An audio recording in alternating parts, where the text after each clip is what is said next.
understanding trauma and positive behaviour support strategies. So this is a short reflection of some of the main interesting and Jibby related parts that I took from the course in Darwin. These stood out the most to me. A good brain, faces. We learnt faces, meaning a brain that is emotionally healthy is built up of these 5 factors. Being flexible, adaptive, coherent, energised and stable makes up for a healthy emotional state, or the ultimate of well-being. Too disciplined. Being too disciplined to traumatised youth will result in these 4 reactions, and they are resentment, being rebellious, retaliation, and finally escape.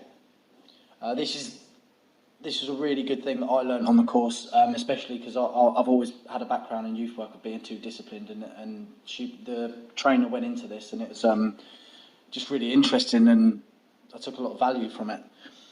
So, typical responses to trauma. It is common to have responses to trauma in these 4 ways, which start off with being alert. So that's where it starts, to whatever has triggered you.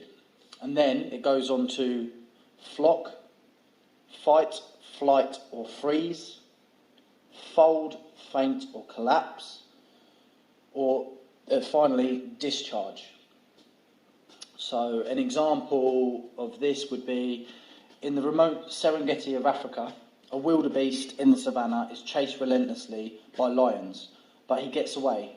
Once safe and after this near miss, the wildebeest physically shakes his whole body off. So this is physically shaking off the traumatic event, and something we can all learn a lot from. So a little bit extra is pick your battles. 2 major factors in trauma are helplessness and shame. And if you remember this, there's another great thing I took from the course.